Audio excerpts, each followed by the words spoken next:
안녕하세요. 말기암으로 3개월 시한부 선고를 받았던 사람 담대진입니다. 그리고 5년이 지난 지금 저는 완치 판정을 받았습니다. 이 이야기가 누군가에게 희망이 되기를 진심으로 바랍니다. 2020년 6월 간암을 처음 발견했던 날을 기억하십니까? 네, 아직도 너무 생생합니다. 제가 운동을 워낙 좋아했어서 20년 넘게 토요일마다 축구 조기회에서 공을 찼는데 전날 마신 술이 깨질 않더라고요. 몸도 너무 피곤하고 나른해지고 힘도 없고 이상하다 생각했습니다. 그래서 이틀 뒤에 친구가 운영하는 병원에 가서 상황을 설명하고 초음파 검사를 했습니다. 그런데 화면을 보던 친구의 얼굴이 굳어지면서 어쩌냐, 암인데 너무 크다 이런 말을 하고서는 9.8cm라고 그 얘기를 듣는 순간 저는 아무 생각도 안 나더라고요. 어서 큰 병원으로 가야 된다고 그 말만 내 친구에게서 들었습니다. 그 말을 들었을 때 어떤 생각이 드셨나요? 믿기지가 않았죠. 믿기지가 않아서 한동안 멍하니 서 있었습니다. 제가 거기 병원 갈 때 자전거를 타고 갔었는데 올 때는 그냥 끌고 어떻게 왔는지 와서 보니까 제가 늘 다니던 산 입구에 제가 와 있었습니다. 자전거를 묶어두고 무작정 그냥 걸어 올라갔습니다. 정신 차려보니 산 정상이었고요. 믿을 수는 없었지만 현실로 받아들였고 두 아들 그리고 아내 어머님 얼굴이 차례대로 막 떠올랐습니다. 한순간 눈물이 왈칵 쏟아졌고 마침 사람이 아무도 없어서 엉엉 대놓고 진짜 많이 울었습니다. 그 순간 가장 먼저 떠오른 사람은 누구였습니까? 홀로 계신 어머님이었습니다. 아버님이 2000년도에 좀 일찍 돌아가셨기 때문에 외아들인 저에게 많이 의지하셨습니다. 거동도 불편하신 데다가 파킨슨 병도 와 있었기 때문에 이제 누가 어머니를 돌보겠냐는 생각에 눈앞이 캄캄했습니다. 서울병원에서 수술을 받으셨을 때 어떤 마음이었습니까? 일단 암이 너무 컸었기 때문에 수술을 할 수 있을지도 참 의문스러웠고요. 그런데 수술을 다행히 할 수 있다는 결론을 듣고는 다행이다 생각을 했습니다. 암이 너무 커서 참 굉장히 병원 측에서도 심사숙고했던 걸로 기억합니다. 수술 후 재발 소식을 들었을 때는 어떠셨습니까? 네, 수술은 성공적으로 하였지만 한 달마다 정기적으로 검사를 했는데 5개월째 검사를 하고 집에 내려온 다음 날 병원에서 전화가 왔습니다. 느낌이 조금 이상해서 제가 먼저 재발했나요? 라고 물었더니 거기서 돌아온 답은 네라는 짧은 대답이었습니다. 온통 세상이 바래진 흑백 사진처럼 하얗게 보였고 이젠 끝이구나라는 생각을 했습니다. 3개월 시한부라는 말을 들었을 때 어떤 기분이었습니까? 3개월이란 말이 계속 머릿속에서 맴돌았습니다. 정말 믿고 싶지 않았습니다. 그때 항암 치료를 포기하셨던 이유는 무엇이었나요? 여러 이유가 있었지만 재발했을 때 암이 거의 나머지 간을 덮고 있었고 따라서 이제 의사 선생님 면담 결과도 치료 가능성이 거의 희박하였고 하였기 때문에 항암 치료는 의미가 없다는 쪽으로 결론을 내렸고 너무 누워 있으면서 제가 저의 마지막을 맞이하기는 싫었습니다. 아직 걸어 다닐 수 있을 때 가족과 하루라도 시간을 보내고 싶었습니다. 그때 고향 병원으로 돌아가신 이유가 있습니까? 아시다시피 그때는 특별히 치료 방법도 없었고요. 서울에 계속 왔다 갔다 하기에는 몸도 마음도 너무 힘들었습니다. 그래서 그냥 집 가까운 대학병원에서 마지막까지 맞이하자라는 생각으로 그렇게 결정했습니다. 넥사발을 복용하면서 가장 힘들었던 점은 무엇이었습니까? 이 약이 그때 당시에는 보편적인 약이긴 하지만 부작용이 굉장히 많은 약이라고 들었어요. 그래서 뭐 각오는 했습니다만 손발이 너무 아파왔습니다. 그리고 하루에 설사를 뭐 10번에서 15번 넘게 그래서 기운도 없었고 친구 병원에서 뭐 영양제를 몇 번 맞았던 기억도 있고요.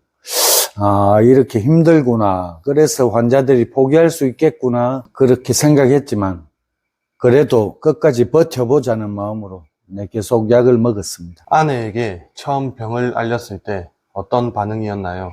처음에는 사실은 제가 가족들을 한 일주일 넘게 속였었어요. 속였고 저 혼자만 알고 있다가 아내에게 말을 했을 때는 믿지 못하는 표정이었고 나 없이 어떻게 살아가느냐 하면서 한없이 눈물만 흘렸던 기억이 있습니다.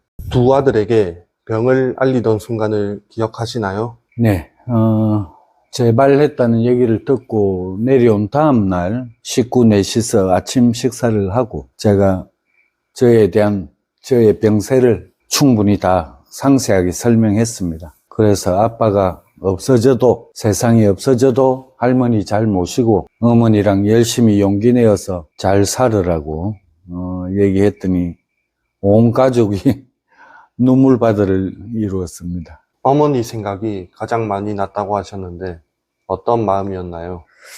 왜냐하면 어머님이 거동이 많이 불편하셨기 때문에 오전에는 요양보호사분이 3시간 정도 와서 케어를 하셨는데 그 외의 시간은 제가 수시로 왔다 갔다 하면서 어머니를 봐드렸고 저는 또 저녁 되면은 제가 운영하는 가게를 가야 하기 때문에 이제 제가 없으면 어머니를 어떻게 하냐 하는 걱정이 제일 큰 걱정이었습니다. 3개월 시한부라는 말을 들었을 때 가장 먼저 떠오른 생각은 무엇이었나요?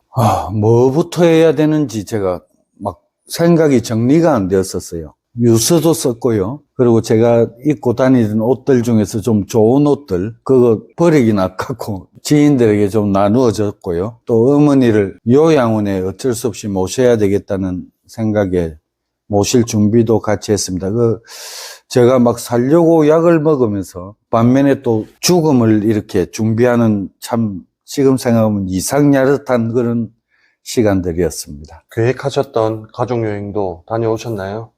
그때 가족들에게 어떤 말을 해주셨나요? 사실은 제가 가게를 운영했기 때문에 우리 아이들이 거의 20살 되던 해까지 가족들과 여행을 한번 못 했었습니다. 그래서 그때는 한 번은 다녀오고 싶다는 생각을 제가 하고 있었기 때문에 가까운 바닷가에 1박 2일 여행을 갔습니다.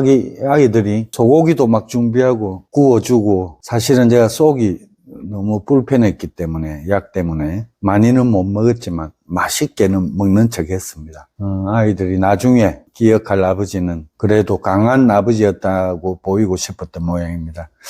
누구나 태어나면 언젠가는 죽음을 맞이하는데 아빠는 조금 일찍 너희들과 이별하는 것 뿐이니 각자 열심히 용기 내어 잘 살라고 그렇게 당부도 했었습니다. 힘든 부작용도 많았다고 들었습니다. 치료 과정에서 가장 힘들었던 순간은 언제였나요? 원래 이 약이 부작용이 좀 많은 약인데 손발이 특히 손은 악수를 못할 정도로 아팠고 심지어는 어떤 분들은 물건도 못 짚는다 그러더라고요. 그리고 막 발을 디딜 수도 없고 그 외에도 피부염, 입안의 염증, 구내염 부작용이 너무 많았지만 아무리 힘들어도 부작용 때문에 죽지는 않겠지 하는 마음으로 이 약 물고 버텼습니다. 발이 아파도 걸었고 손이 아파도 계속 움직였습니다. 암이 줄고 있다는 말을 처음 들었을 때 어떤 느낌이었나요? 그 순간을 지금도 기억하시나요? 제가 3개월마다 약을 탔는데 6개월 약을 먹고 나서 선생님이 CT를 보면서 저보고 물어보더라고요. 크기가 약간 줄은 것 같지 않냐고. 저는 그걸 볼 줄도 모르지만 크게 느끼지도 못했지만 선생님은 보는 관점이 좀 틀렸나 봅니다. 아마 줄은 걸로 보였었던 모양이에요. 주변 사람들의 응원 중 가장 기억에 남는 순간이 있나요? 너무 고마운 분들이 많은데요. 어떤 분들은 말없이 저를 등을 두드려주면서 꼭 안아주고 힘내라고. 어떤 이들은 막 눈물을 보이면서 같이 조금 눈물 흘렸던 적도 있고요. 저랑 의형제처럼 지내던 형은 어디서 어시장에서 생선을 사서 말려서, 그늘에서 말려서, 그리고 오염된 쑥을 못 쓴다고 절벽 밑에 난 쑥을 가지고 쑥떡을 직접 해가지고 절 먹여줬던 기억도 있고요. 너무나 고마운 분들이 너무 많습니다. 그 응원이 본인에게 어떤 힘이 되었나요? 물론 본인의 의지가 나아야 된다는 본인의 의지가 제일 중요하고요. 주위 사람들의 이런 관심, 응원, 격려 이런 것도 이 고마운 분들을 위해서라도 꼭 나아서 보답해야지 하는 각오를 다지게 하는 그런 마음을 갖게 하는 그런 이점도 있습니다. 완치 판정을 받았을 때 가장 먼저 떠오른 사람은 누구였나요? 물론 어머님을 비롯한 그동안 절 위해 써준 가족들, 친구들, 선후배님들, 이루 말할 수 없죠. 근데 앞으로 열심히 살면서 한 분 한 분 제가 다 보답을 어떻게 하냐 이런 생각을 했습니다. 지금 5년이 지난 현재 삶은 어떻게 달라졌는지 이 경험을 통해 가장 크게 변한 것은 무엇인가요?